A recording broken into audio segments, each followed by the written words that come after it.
ఇలాంటి మంచి న్యూస్ ని చాలా మంది చూపించకపోవడం అనేది మన దౌర్భాగ్యంగా చెప్పుకోవాలి.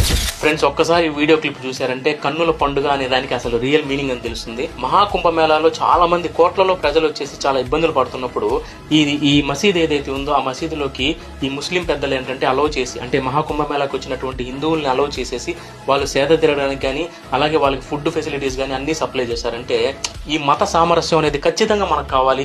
ఇది ఉండడం వల్ల మాత్రమే ఇండియా ఇంకా అభివృద్ధి చెందుతుంది కానీ గొడవలు కొట్లాటల వల్ల కాదు. और चौक मस्जिद में लोगों के ठहरने का इंतजाम किया गया. సో ఇదే కాదు ఫ్రెండ్స్, మహాకుంభమేళాలో చాలా వరకు ముస్లిమ్స్ ఏంటంటే ఫుడ్ ప్రిపేర్ చేసి మరి అది పనిగా వాలంటీర్స్ గా మారి ఈ వాటర్ బాటిల్ సప్లై చేయడం ప్రతిదీ కూడా వాళ్ళు నీట్ గా చూసుకుంటున్నారంటే ఇటువంటి సంఘటనలే మన దేశానికి మన దేశ అభివృద్ధికి దోహదపడతాయి. హిందువులు కూడా చాలా వరకు గుళ్ళలో ఏంటంటే ముస్లిమ్స్ ని సేద తీరడానికి వాళ్ళు అలో చేసిన రోజులు కూడా ఉన్నాయి. కాబట్టి సో ఇలాంటి మంచి వీడియోస్ ని, ఇలాంటి మంచి ఇన్ఫర్మేషన్ ని మన పిల్లలకు అందిస్తూ మనం ముందుకు వెళ్ళిపోతాం. ఇన్ఫర్మేషన్ మీకు రోజు కావాలంటే మాత్రం లైక్ అండ్ సబ్స్క్రైబ్ చేస్తూ చేయండి.